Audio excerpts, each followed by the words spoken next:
Hey, what up guys? How you doing? It is Lasty here. Welcome today to a new episode of the FIFA 20 Ultimate Team Road to Glory. This is episode number 12. And well, if you watched the last episode, you know right at the end that I had to sell a couple of players. I got rid of Mbabu, I got rid of Jadon Sancho.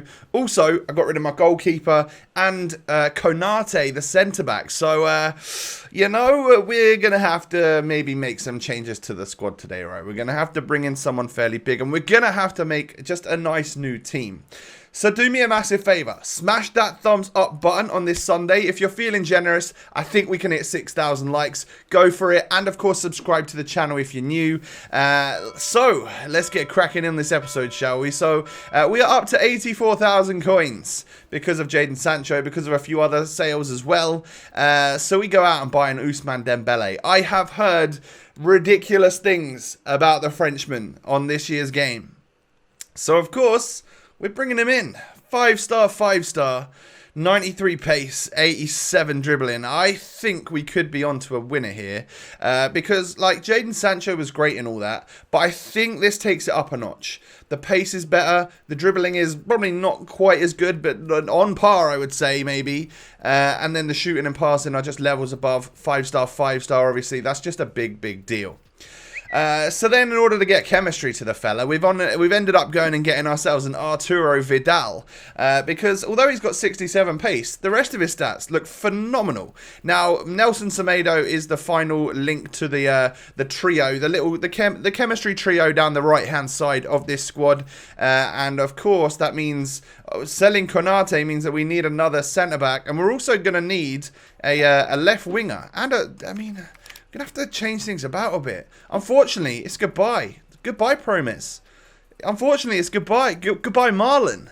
Right? We're making some changes here to, I think, improve the overall quality of the team. Marlon and Promes have been great for me, but I noticed that, well, Promes is going to be an amazing super sub, right? He's going to chill on my bench, no doubt about it.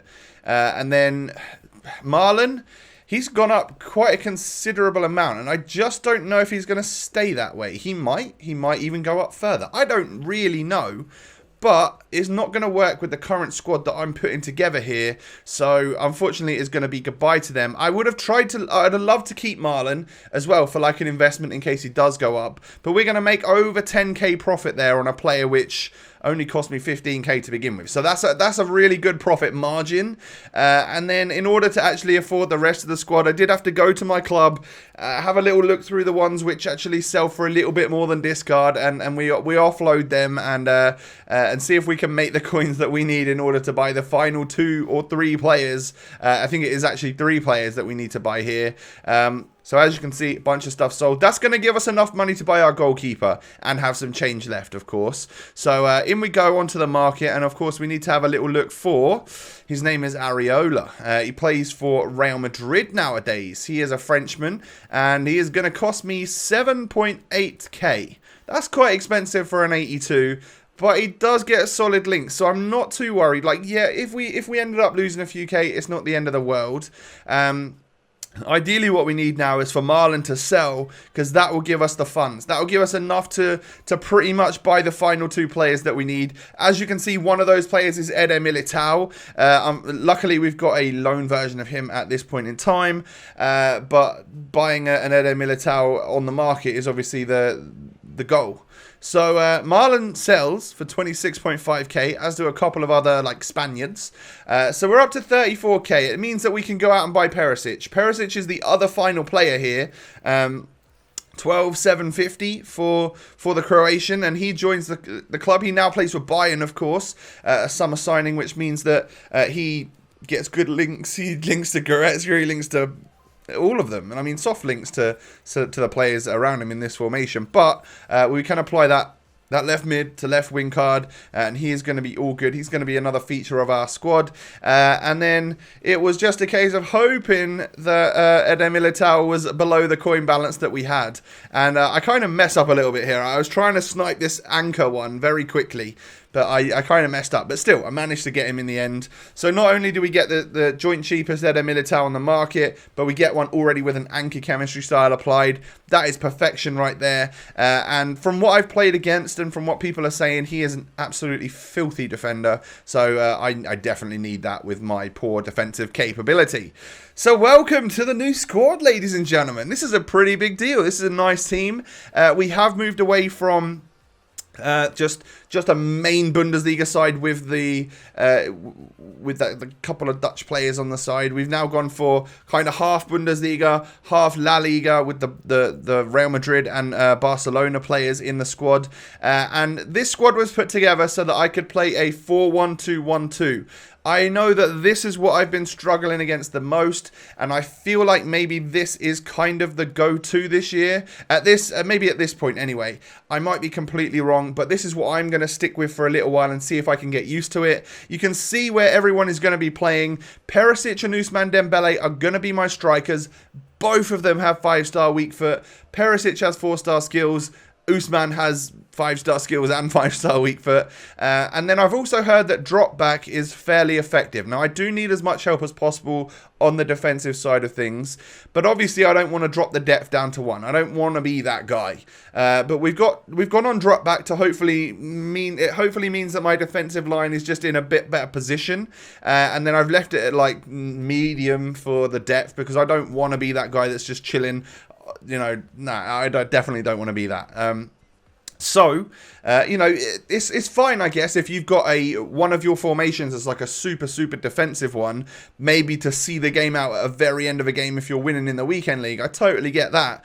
It's frustrating to play against, no doubt, but you got to do what you got to do, I guess, in some games. But I do want to learn how to play the game in a nice attacking style as opposed to just being that person that sits back and relies on a completely long ball over the top. That's not the way I really want to play. So a few things sold, including my Dutch manager that I bought for 2.5k, sold for 4k, by the way. So because I didn't need him anymore, because we've moved away from the Dutch players, so we've just got like a La Liga manager in right now. It's time to take this team into rivals and see if we can make anything happen. I would say we come up against a better squad in the first game. He's got a very, very solid Premier League team with an 88 rated Aubameyang up front, and that's never good to face, is it? These pacey players are an absolute terror on this game, so I was a little bit nervous, not gonna lie. But we had a couple of chances early on in the game. Aubameyang takes that shot right there, and it falls straight back to him, and the goalkeeper nearly parries it straight back out to him again. So it's like, hoping this parry thing gets sorted out quickly. I really, really do. But he plays the ball down the wing. Lacazette knocks it out wide, into the middle there. And a couple of nice balls later, Lucas is able to volley that one home into the back of the net. And after what I thought was a fairly solid start from myself, we end up being 1-0 down. So a little bit disheartened, but we can definitely play on. We can definitely hope to get a goal. And we're going to earn ourselves one right here. Ousmane Dembele intercepts nicely, gets through on goal, strikes that ball. And then how fortunate is that? Like, I don't like this goalkeeper parry thing. I don't want to score a goal like that. I want to make sure the shot that I hit with Dembele goes in first. And for some reason, he just quits straight after that. Maybe he'd had one too many parries against him that day, one too many rebounds, or maybe a connection issue. That would have just been odd timing, I guess. But we end up getting it's classed as a draw. It was 1-1 at the time, I guess. So it was just a bit of a waste, really. We just go into another match. But we get a couple rivals points for it. It does move us up into rank 4. That was the very first game I played in this week of rivals. And then we go into this match. Another really nice team. He has got De Ligt. He's got in-form Frankie de Jong, who is a player that I would love to have. Depay, Promes, Marlon. He knows he's got them good Dutch players in the side, and right off the very get-go I noticed that he was turning back nicely and cutting back inside nicely against me, so that was something I definitely needed to watch out for. However, we whip one in there, and at the front post, we nearly get there with Ousmane Dembele. Just doesn't quite work out for us. However, Ousmane plays it out to Perisic, gets past that defender, knocks it through to Dembele, get past the goalkeeper, take the strike. Oh, but it was going just wide and the defender is able to clear it anyway. So that was just poor angles and shooting and stuff from me. But then we get through again right here with Ousmane Dembele. Can we score? Oh my God, what am I doing? Yeah, I need to work on my finishing. That is absolutely for sure. But it does show you that the pace that Ousmane's got is kind of working for us, and that's putting us in some good situations. So I think we might be all right. Once again, he breaks free down the left here, cuts inside, takes the strike, good save from the goalkeeper, and the rebound doesn't quite fall to us this time. So at half-time, this game is 0-0, and actually my opponent had a bit of a better first half than me, but I figured you'd probably want to see my attempts on goal, wouldn't you? Into the second half we go then. He pushes down this left-hand side with Marlon. Marlon runs into the box, lovely ball back to Promes, and I just didn't see it. I did not spot that pass. He was free to take the shot. He scores the goal and goes 1-0 up. I then had to soak up a little bit of pressure. And, I mean, being me, I don't deal with that very well. So I gave a penalty away. But I feel like it was fairly obvious to see that he was looking to the right. And he didn't change his direction. So we were able to save the penalty. Hopefully that flip turns the game a little bit. And we can get ourselves back into this match. So Promes knocks it into Goretzka. Goretzka tries to take the shot, gets defended poorly. Promes into Ousmane Dembele, and Dembele is able to slot home to get his first goal for the club. So lovely, you know. It was a little bit of the mechanics of the ball falling out, or him playing a terrible ball out, and it's just not cleared it very well. We're all struggling with that a little bit. Yeah, it just is happening.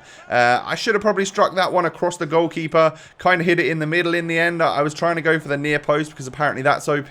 But I think I'm just going to maybe try and follow regular football rules, which is shoot across the goalkeeper. And if the shot's good enough, it will go in. So we'll see if that works out for us in the future. Hey, but we end up getting a draw against this guy. This was a very even match after the 90 minutes. Maybe you could say that my opponent just had the edge on me. But luckily, we were only able, we were only letting him score one goal, and we unfortunately could only score one ourselves. Boost us up into the next rank for rivals, and we go into our third and final episode of this final game of this episode, should I say. Lovely Bundesliga squad, a nice high-rated, lots of good players there. So what he really wants is just a nice little gift from Lasty of playing the ball straight out to him so he can score. What am I doing? What was I thinking? I mean, way to get on the back foot right off the get-go, mate. Just wake up, Tom. Wake absolutely up, mate. But luckily, we were able to get back into this match. It is Kai Havertz. King Kai was able to get the goal for us, and it is 1-1 at half-time. However, Gnabry then plays that lovely ball through to Timo Werner. I can't quite get there to stop it from going in, to stop that run, to intercept that ball, intercept that pass. So it's 2-1 to my opponent at this stage. And, well, again, it could have gone better, really, couldn't it? So, Perisic takes a strike, gets the goal. Again, it was sloppy defending. It was a lot of interceptions. It was a lot of bobbling around. But maybe that's just how it's going to go. I've got to get used to that. I've got to maybe try and be a little bit more fluid about things in order to actually, get the goals when I get the opportunities. I don't want the defenders to be blocking it, so I need to change my angles of things. I need to play the balls that are a little bit more difficult to read and stuff like that. And this game just gets away from me right at the end. He scores a couple of goals, some sloppy defending. We end up coming away with a 4-2 loss, which is unfortunate, right? Right? No, I know. I hated it as well. So I can't really remember what we do for the very end of the episode here. Do we play one more game or not? Oh, we actually do. I messed up when I said that last game was the final one of the episode. So actually, we go into a game here against the Prem side with Teemu Pukki. And I start off really well, actually. I turn the defender well with Havertz and get that early goal. So that is us 1-0 up after 6 minutes. And we didn't even have kickoff. So it's like we've won the ball back. We've played it around a bit and ended up getting that goal. Maddison then gets round and completely turns my defender. Takes the strike and it goes into the back of the net.